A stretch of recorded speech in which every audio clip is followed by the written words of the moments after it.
Time now for the news review section. Stay tuned to Press TV.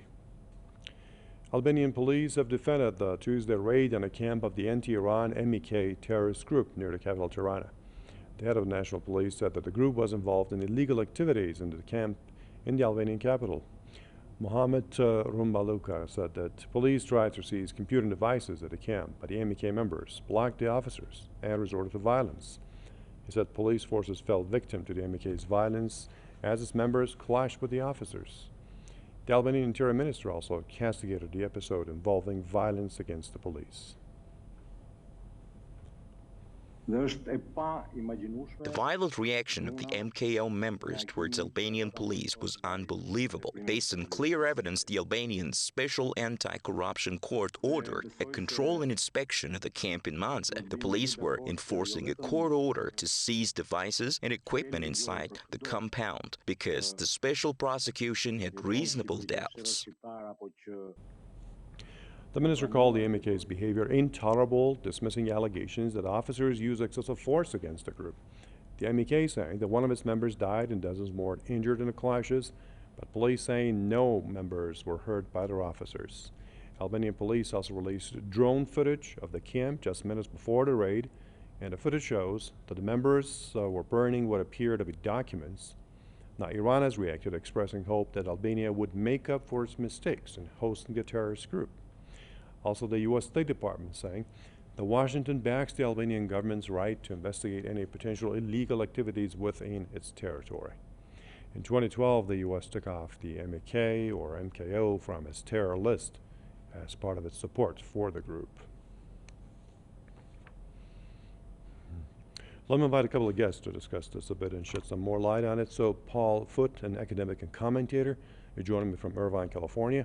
Also with me is Said Mohsen Abbas, who's a journalist and political commentator in Islamabad now. Good to see you both, gentlemen. So Paul, this is what happening in Albania, where the MEK was said to be, doing a lot of hacking and a lot of, cyberspace activity and all that. And Iran was warning several times on multiple occasions against this. And finally, we have Albanian police on a court order trying to go and inspect and see what was really going on there. And you saw the footage. They were burning something and stuff. And then they resorted to violence against the police force. So let's have your assessment of this. What's going on there? Well, people need to remember that when you have a large terrorist organization with hundreds or thousands of members, that's a big budget. And the only way that the MEK has been able to survive over the years is to have a host. So when they were in Iraq, for example, Saddam Hussein provided camps for them and military equipment on the condition that they murder Kurds and Shiites. And then when Saddam Hussein was ousted, they needed to find new homes. Well, America went all over the place and could only find homes for a small number of people by paying huge sums of money to tiny countries to do it. Finally, they found Albania. I don't know what the financial arrangement was, but there was certainly money involved from America to Albania. But the MEK has always been hungry for money. For example, they would have their members contact their parents and say, "Oh, I've got brain cancer. I need $10,000 from surgery or I'll die." And they would dupe their parents into sending them money. This is the long history of the MEK, is they need money, and now they can use cyber techniques to do cybercrime. They could do ransom attacks. They could do dupe people into sending money by phishing and so forth. We don't know the detail. All we know is that it's cyber crimes involved, but it's easy enough to imagine there are plenty of ways of doing that. You don't support a large number of people in a large base like that without huge sums of money, and obviously they crossed the line in Albania, either that or another thing is when they were in Iraq, they got heavy funding from Saudi Arabia. Right. Large amounts of gold was sent to them in Saudi Arabia. Masoud Khodabandeh was there and countered it when he worked there. He now has his own organization in the United Kingdom called the Iran-Interlink.org that has all the details about the MEK. But Unfortunately, the Saudis have been the #1 sponsor of terrorism in the Middle East. And yet, how many Muslim groups have reacted to the Saudi Arabia for doing that? Hopefully, with the reestablishment of diplomatic relations with Iran, that the Saudis have decided they're not going to fund the MEK anymore. Okay. Now, Mohsen Abbas, what has changed in the U.S.? I mean, is this rhetoric or a change of heart? Because the U.S. is saying Albania has every right to inspect and see what's going on its soil, but the very same U.S., you remember what it did, and all kinds of, support for the MEK or MKO, and then they took it off the list, the terrorist list, and they supported them, overtly and covertly in different ways that you know. So what has changed? I think firstly, it's quite clear that the MKO's efforts in disrupting Iran, in bringing about the desired regime change, which America has been after for a very long time in the Islamic Republic of Iran, essentially hasn't really transpired. They've not been effective enough to do the job that the American neocon establishment wanted. So that could be one major reason that they've lost a degree of faith. There's also this very rapidly changing geopolitical map, and the diplomacy that seems to be going on is breathtaking to see. The kind of developments with Saudi Arabia, for instance, quickly coming back in line with Iran. And as our colleague rightly pointed out, Saudi Arabia has often been the one that's been told by the Americans to cough up and pay for the money for such organizations. There have been lots of other media outfits, more than 1,000 Iranian media, anti-Islamic Republic media outfits have been financed on a regular basis, many based in London, others based in many other capital cities of Western nations. So there has been a huge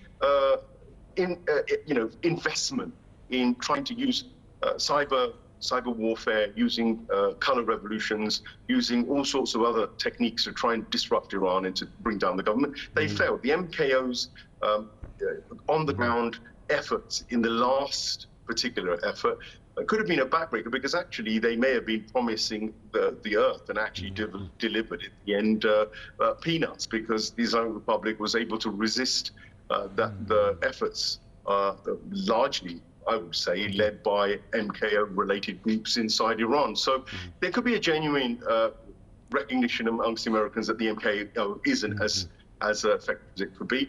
It could also be that Iran itself is so powerful with cyber activity that once Iran sees that the MKO is using cyber terrorism as a way of attacking Iran, invariably those competing there could be doing that. It could well be that the Iranians have done their countermeasures, and the Albanians themselves have seen that actually we're getting caught in the middle of a situation which is actually going to affect our infrastructure. Warfare, this hybrid warfare, doesn't end with just Iran fighting the MKO. It could end up, of course, hurting a lot of other institutions. So maybe the Albanians have got cold feet. Okay. Paul, we have 1 minute for you and 1 minute for Mohsen Abbas. My last question. It wasn't only the U.S., it was also France. They had this big gatherings there, and we had John Bolton, former National Security Advisor, saying that next year, hopefully, we'll celebrate Christmas or some occasion there in Tehran, trying, wishful thinking of capturing and, the regime change around and all that. And now we have the U.S. saying that, okay, Albania has every right to do what it did. I mean, it doesn't square, What's your assessment of this? Corruption.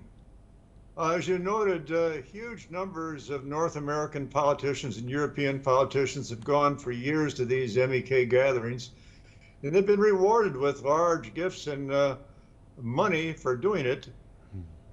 And so more than 300 members of Congress, Democrats and Republicans, signed a resolution supporting the MEK. You can bet that many of them have been receiving lots of money from MEK supporters for doing that. Good. And Mohsen Abbas, 1 minute for you. I think what we're seeing is a rapidly changing situation, which has been caused largely by the successful hybrid, if you like, resistance offensive by Iran. I think that part of that is the cyber warfare that we can't put our hands on.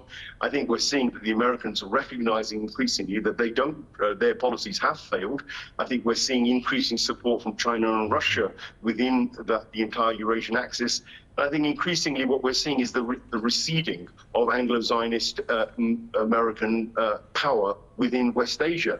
This is just another example of it, I think. I think what we're seeing is the wrapping up of a lot of formerly, formerly sort of very dangerous terrorist operations. And I think credit to the Islamic Republic of Iran for being able to do that kind of resistance, even in cyberspace and cyber resistance. Okay, that's all the time we have. Thank you so much, Paul Foote in Irvine and Mohsen Abbas in Islamabad. That's the end of this episode of the News Review.